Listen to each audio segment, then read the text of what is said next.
So we're live on Twitch, online, YouTube, Doo-doo. feet. Michelle, it changed the title on YouTube. Can you just go change Yeah, that? I'll change it. No song is stuck in my head right now.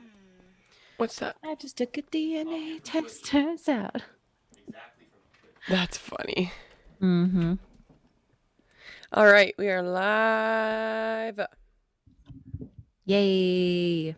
Yahoo! We're live. Hello. Hello. Oh, I timed that perfectly. Pryvit. Bonjour. Hello, everybody. Welcome to the Morning Brew, Season 1, Episode 60. I don't want to get this wrong. Episode 69. No, 68? Pretty sure it's 68. 68. I even made the thumbnails. But anyway, it's just me being silly and just forgetting my numbers. But, I'm Marissa Kay. I'm Millie Rouge, and welcome to the show this morning.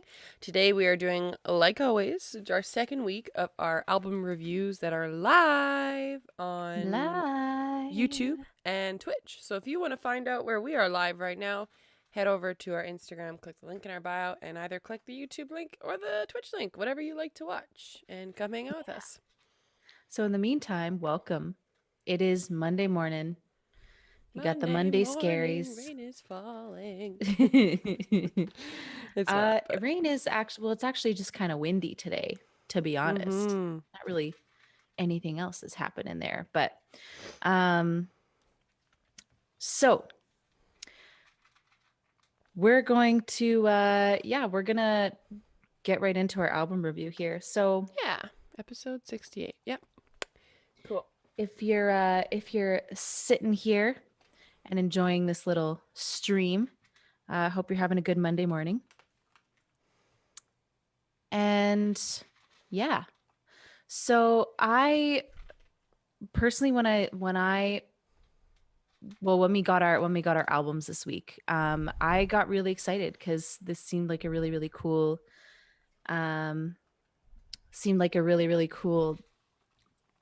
or week for albums. Sorry, I'm still tired. My brain is still waking up.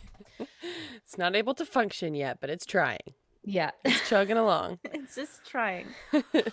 Trying its best. Sip Only more like half coffee. a cup of coffee in. It's not brain working. functions working. I even took a shower this morning. That didn't even help Wake me you up? wake up. So I feel that. yes. But we're gonna talk about this album here today. And actually I realized something while I was listening to this album, and then I had like an epiphany. I talked about it a little bit before, but I'll get to it later in a second.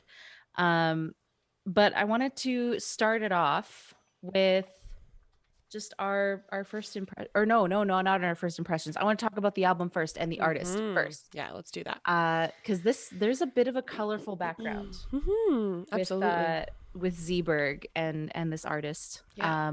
Specifically Berg's relationship that I wanted to touch on, which is part of my epiphany that I had when I was listening to this album. So Berg was born June 28th, 1986. So she's 34. 34. And she was actually in a band called The Like before she was a solo artist. And a lot of people didn't even know like her first name. They just knew her as like Berg. And she released a lot of stuff beforehand. And then she kind of broke off to do her own thing. Based out of California, I believe. I think it's LA in California. LA, yeah. And she kind of has like this almost like Bjork style sound, I guess. It's really interesting. Yeah.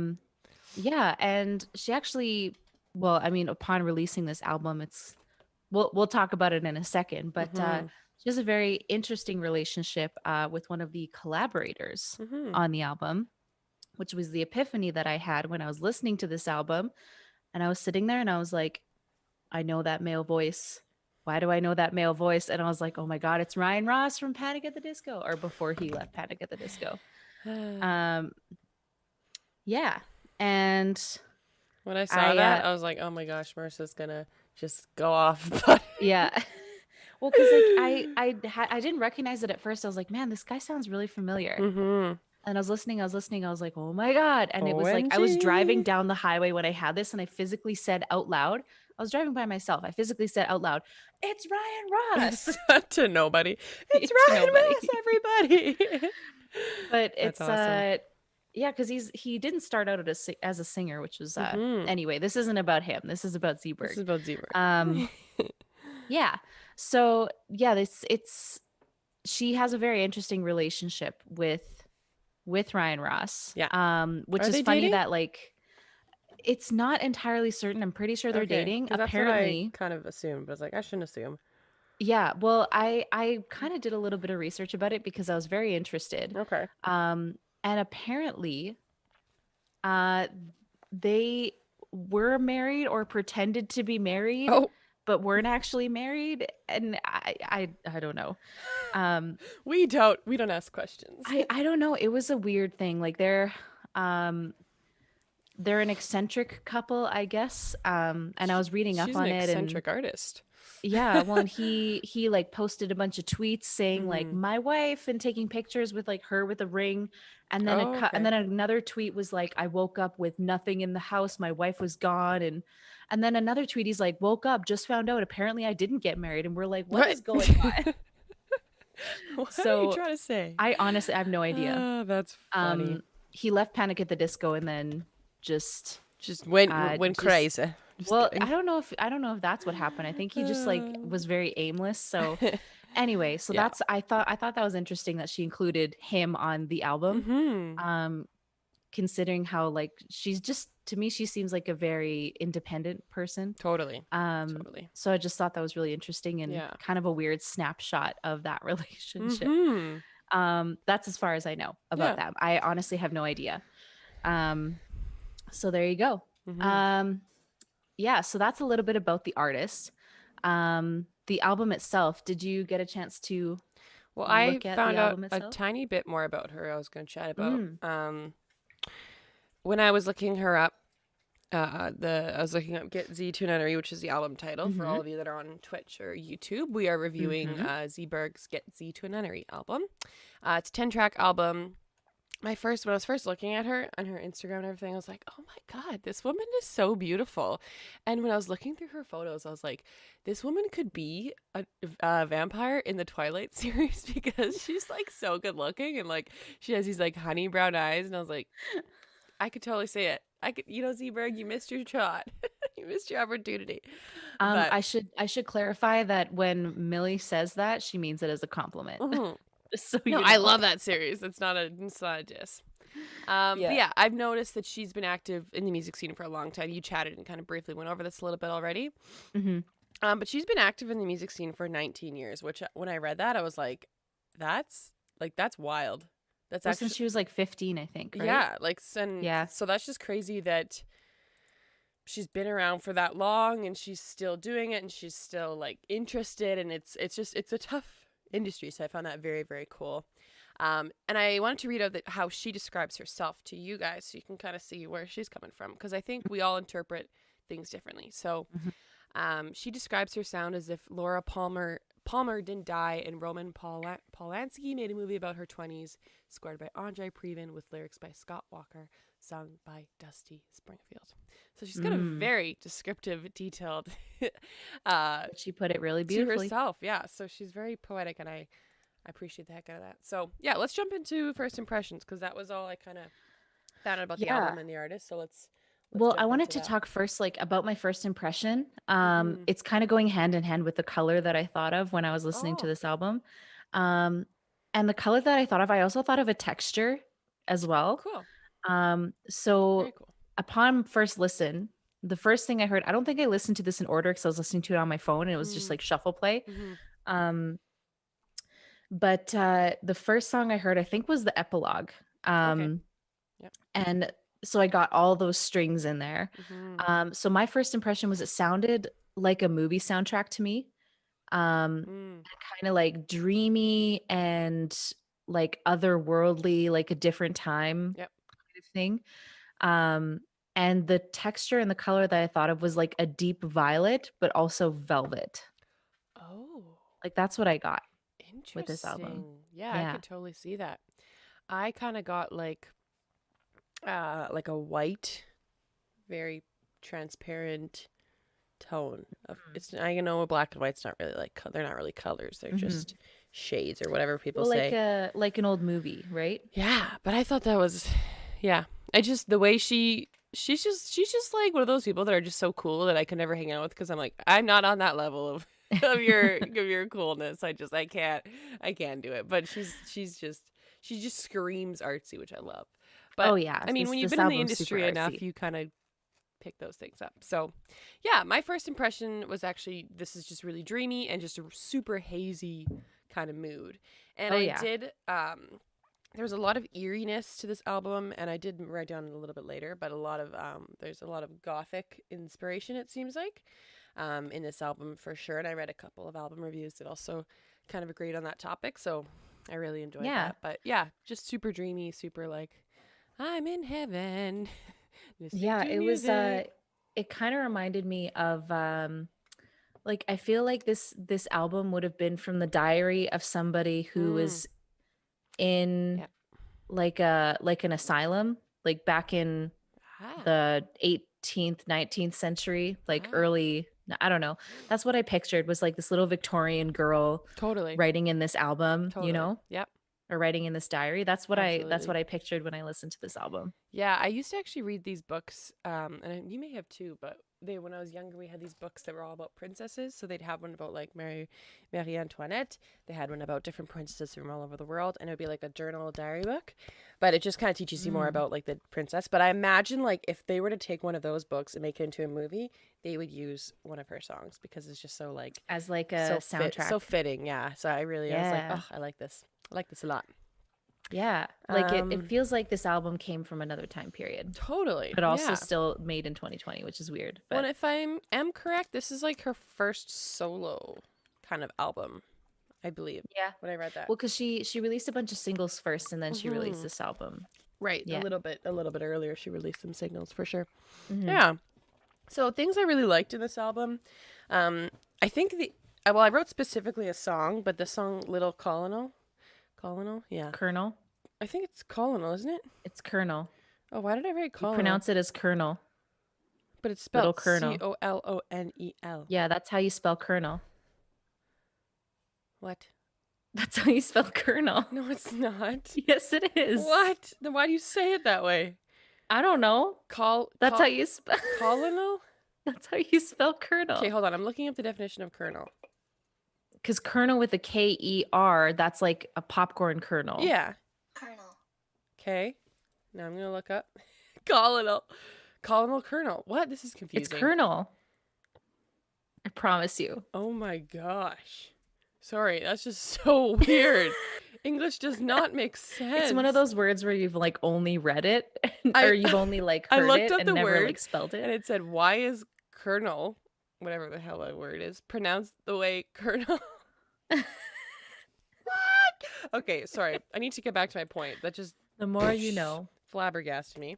So little Colonel, okay, was really eerie, and it had this like super dark pop vibe to it. I just like really dug that, and I think it Mhm. kind of sets the tone for the rest of the songs and the rest of the albums. And some of them are really light and fluffy and like really poppy, but then some of them had this like I said, back to that kind of gothic slash, dark, twisted kind of vibe, which I really dug. Yeah, well, and that was one of the things I really liked about it too. Specifically just like the simplicity in the arrangements I really enjoyed.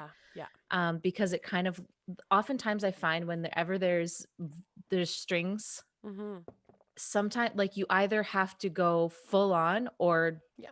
like don't do it at all. Like Exactly. the strings have to be featured or why are you putting them there? That's Mhm. my opinion. It's my I personal agree. opinion. Yeah. Just saying. Um That's my like opinion. so listening to this album, I really appreciated that the strings were kind of a front and center spotlight kind of thing. Mm-hmm. And they were like its own character in this album. Like I feel like this is very much felt like a concept album, even though I know it wasn't. Mm-hmm. but it felt like the strings were its own entity in this album, which was really cool. Yeah. Like every time it came in, it felt like it was the same character. I don't know how else to describe it. But Yeah, I noticed that too, actually, that I almost didn't notice the violins at first and the winds. I was kind of like, oh, but because it was so subtle, but like in a really great way. You know what I mean? Like sometimes it's really overly obnoxious when, I don't mean in a bad way, but just they come in very strong and and you're like, whoa, okay, there are the strings. But I think this was really nicely done. And how they just mixed it and everything in general. Like I think it was really, really well done on their yeah, end. So and I think that's what contributed to like the other time machine thing about this album. yeah. Yeah, and another thing I really, really enjoyed, I'm such a sucker for lyrics. And this whole album is so lyric heavy. And it got me, like, that's how you know I like an album, is when I go through and I like research the crap out of the lyrics. And one thing I found really cool in particular was Berg and I, Yeah. which was actually written about a short story called, Ah, I want to get it wrong, I did not know that. called Borgs and I. Okay. Cool. And oh wait, can I read the whole thing? It's like very short. Sure, go It's for like it. one page. Okay. Who are you reading it from? Just make sure you. Borgs and I, George Louis Borgs. This is from A.M. Hirsch. I can't pronounce the website name. Okay. But it's just a website that I found. It was actually, I found Cool. this on an album review, and then it just linked to this little short story. Okay, sweet. So the other one, the one called Borgs, is the one things happen to. I walk through the streets of Buenos Aires and stop for a moment, perhaps mechanically now, to look at the arc of the entrance hall and the grill work on the gate. I know of Borgs from the mail and see his name on a list of professors or in a biographical dictionary. I, like an hourglass, maps 18th century typography, the taste of coffee, and the prose of Stevenson. He shares these preferences, but in a vain way that turns them into the attributes of an actor. It would be an exaggeration to say that ours is a hostile relationship. I live, let myself go on, living, so that Borgs may contrive his literature, and his literature justifies me. It is no effort for me to confess that he has achieved some valid pages, but those pages cannot save me, perhaps because what is good belongs to no one, not even to him, but rather to the language and to tradition. Besides, I am destined to perish definitively, and only some instant of myself can survive in him. Little by little, I'm giving over everything to him, though I am quite aware of his perverse custom of falsifying and magnifying things. Spinoza knew that all things long to persist in their being. The stone eternally wants to be a stone, and the tiger a tiger. I shall remain in Borgs, not in myself, if it is true that I am someone. But I recognize myself in his books than in so many others, or in the laborious strumming of a guitar. Years ago, I tried to free myself from him and went from the mythologies of the suburbs to the games with time and infinity. But those games belong to Borgs now, and I shall have to imagine other things. Thus, my life is a flight, and I lose everything, and everything belongs to oblivion or to him. I do not know which of us has written this page. Yeah, so it's like, I like it. it's almost like a different personality kind of thing. Like it's kind of losing yourself in the, it's just, yeah, kind of, it gave me creeps reading that. Yeah. That's really cool. Yeah, it's like it almost reminds me of like a Jekyll and Hyde kind of thing. Like especially that last line. So listening, and then I went back and listened to the song, and I just got like chills running down my spine. That's super cool. Yeah, so it was just kind of creepy. But really I love cool. that. Really cool. Yeah. That's really interesting. Yeah, and then when she talked about that song in general, she said that this song, sorry, I always thought the story behind the song was really cool. That's why I'm talking about it. She said the story behind the song is half about that story, and then the other half is about also like waking up and cheating on your boyfriend on tour. And she's like, so I kind of wrote my own memories into this album, and I was like, whoa. Oh, whoa. Okay. So she is not shy about her problems, Yeah, I guess. And that's actually very interesting. And I know it's kind of like a touchy kind of topic, but it's very rare that people in their songwriting styles are quite Well, like, as honest. don't blame it on other people. Like, a lot of artists blame it on other people, or, you know, a lot of artists don't really say, like, oh, I made the mistake. Like, I'm the one who did this thing, this bad thing, or this thing I shouldn't have done, right? So it's actually really interesting that she kind of dove into that a little bit, Own but up to it, yeah. you know, without being too literal. She kind of, you know, wrote it with a story, which is cool too. But very interesting. Yeah. Very, very Well, interesting. it's funny because like the first verse is like, so I woke up one morning with the shadow sleeping in my bed. His voice was soft and solemn, but the teeth rotting out of his head. Ooh. Gross. Yeah. Well, what are some things that you maybe didn't enjoy as much, or things you would have changed, or maybe wanted to add to this album that you didn't see? I have to think about that. I talked for a while. I'll let you start on that one. I have to think about that because I really like this album. This I actually don't have anything. I actually sat down last night when I was listening and I was like, okay, what is something I did not enjoy? And I was like, but I couldn't think of anything. Like, maybe I would want to add a little bit more. Like, there was some vocal harmonies, but I think if maybe she had done maybe some more like 3-part harmonies or just really floaty harmonies, it could have really continued to add this, like this like spooky little, you know, harmonic just tone to it that maybe. But maybe that was an intentional choice. It's hard to say, but maybe that's what I would have had. Yeah, I guess if I had to think of one thing I didn't like about this album, I guess the one thing that stood out to me was, I guess, like the choice of harmony for the song that she sang with Ryan Ross. It was like the Christmas one. What was it called? The Bad List. That's like that Christmas one. You're all blurry. I know. I'm trying to fix it. Hello. Oh, there you go. It's like, what's going on? I think the one, the one thing I that kind of stuck out to me and kind of made me uncomfortable listening to was some of the harmonies that they chose there. Oh, interesting. They were like fourths apart, and then they resolved to thirds, and then they were kind of like, I don't know, that weirded me out listening to it at first. I was like, why did they choose those ones?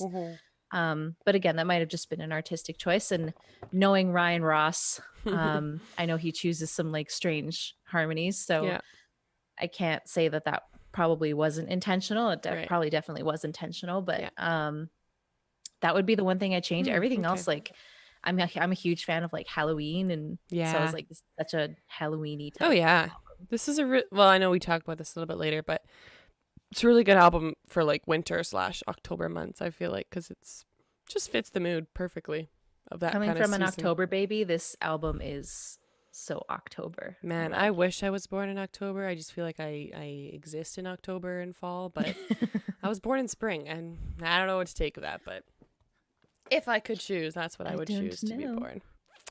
All right, so let's talk about your favorite songs that you liked and why. Ooh.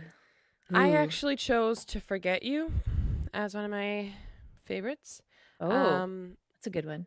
Yeah, I actually didn't write down why, but I think just in the moment I was really enjoying listening to that song. I obviously enjoyed most of the album, but I don't know what it was about it. Honestly, I'd have to listen to it again, but yeah, that was one of my favorites. I'd say my favorite was probably Charades, actually. Yeah. But again, that was just that was the harmonies. Any favorite lyrics? Ooh. I had one here. Okay, you go first. So, and I kind of saw this as well in another album review, so I was like, oh, perfect. Someone else kind of saw what I saw. But in one of her lyrics, the world must be an awful place when you can't let go. And this is what I actually saw on the album review as well. But when they made this point, it kind of strengthened my idea on this too. But they said it kind of sums up our society with the lyrics, like the world must be an awful place if you can't let it go. And I was just like, oh, tea, honey. Too real. Too real. Yeah. So I really enjoyed that lyric. There's some really great ones, though. It was hard to pick the favorite one. Yeah. I think one of my favorite lyrics was actually from I Fall for the Same Face. And the lyric that kind of just like stuck with me visually was Since he left, I find I'm looking for his likeness in the sky. In the falling rain, can't say goodbye. Because I felt like that could have been about two things, like a breakup, but also like grief. Mm-hmm. And the grief part stuck with me more so just because like I've experienced that many times of just like I remember this is going to get a little bit deep, but when my friend passed away back in 2017, I remember very specifically I had a dream that she was in, and we were like dancing on stage because we were dance partners, and I was dancing on stage and I kind of looked over into the wings and she was standing right there, and then she just said like, I'm okay, and then just walked away. And so like that lyric and that thing just like kind of, yeah, Whoa. that was a pretty Whoa. tough moment for me to listen That to in just that like song. gives me the chills. Woo. Yeah. Oh my gosh. But that's a very like comforting thing, but at the same time, like that's why when people say they don't believe in like, I'm not saying like I believe in magic, but I definitely believe in like coincidences or like, you know, everything happens for a reason. When people say like dreams just can't be this random thing we just craft up in our brain. But maybe if you talk to someone who's like a doctor, they'd be like, no, it's literally just your chemicals in your brain deciding your dream. But I swear. And that's the thing I like about music, and specifically albums like this, is that they kind of tap into that like dream like state. I guess this whole album That is very world. dreamy, but Yeah. yeah, that's one thing I really appreciated about it was just it's very like train of thought, I guess. Yeah. And Absolutely. so yeah, I just think it's cool, and it kind of taps into those little like subconscious ideas. Absolutely. Let's talk about vocals and instrumentation kind of together. Mm. Vocals, I said that she has this really soft tone to her voice, which I love and appreciate. But I Yeah. can also hear in a lot of her songs, she has this raw, like, rasp to her voice, which is so cool because it's like she's so fluffy and light and dreamy, and then kind of out of nowhere it seems like she's got this like growl, almost grasp to her, and it's like whoa, but it's so well placed in her music. Like it's not like every 5 seconds she's wow, you know, like she's spacing it out perfectly. One thing I noticed was that for some reason her like the timbre of her voice reminded me a little bit of Lana Del Rey. Ah, okay. I couldn't place Like who she sounded like to me or who the inspo was, but like specifically like the Young and Beautiful, you know that song by Lana Del Rey? When I was listening to this album, I was like, this sounds like Young and Beautiful. Absolutely. Yeah. And like normally I'm not a fan of like the like that airy kind of like Breathy. whisper. It kind of bugs me sometimes, but and there are a couple times that I was just kind of like it's too whispery for me. But I think with the yeah, it's hard to say. Sorry, I'm also playing it in my headphones right now as we're talking, so I'm like also listening to it as we talk. But one of the things I did enjoy about her voice was that she kind of had both of those sides to it. Was like you can tell that she has control over her voice. Yeah. Yeah, and I think it works because it feels very intimate when she's singing that way, specifically for this album. Like, you know how we talked about it being like a diary entry, so I think it makes sense. Yeah. That's cool. Yeah, I think the intention was there for sure. Yeah. I really like the instrumentation because it reminded me of like Disney music in a weird way. But specifically, this isn't Disney, but it's specifically one song, Into the Night, had some really great piano melody lines, and it reminded me of like Anastasia kind of music. Yeah. I was like, this is so cool. But what did you think of the album artwork itself? What was kind of your thoughts on that? I honestly I thought it was like considering the album Complexity. like complexity. I was looking at it and I was like, it seems so like minimal for what the album is. Yeah. And like, I don't know. I was like, to me, it didn't fit. Like when I was looking at the album artwork, I was like, this seems like it shouldn't be so simple. Well, but and I don't know. actually scrolled through her Instagram and I was looking through just some of her photos of what she's done and everything. And she's got these like some deep little photos. Like she had photos of herself like covered in blood. She had photos of herself dressed as like a zombie, which was I think was for a Halloween show. But like you can tell she's got like the spunk to be super creative. But I think you're right. Like I think she looks beautiful on this album artwork, and she like it fits like a very winter vibe. But it almost reminded me of like a Christmas album photo shoot, which is totally fine because that's the vibe I get too. But I think maybe it could have been great as like a album artwork, like cover back, like on the back of the CD, Yeah. but something different on the front. Like I agree, I could have seen something more. I don't Yeah. want to say And fitting, but you know. I guess if we want to overanalyze it, let's overanalyze. So, like when I think of the original like title of the album, Get Z to a Nunnery, like her name is Z, so Get Z to a Nunnery. Yeah. Um, and I like, because when you think about a nunnery, you think of like, you know, kind of escaping, isolating, like being, I don't want to say being chaste, but just very, yeah, very like twisty. morally upright, I guess. I don't know.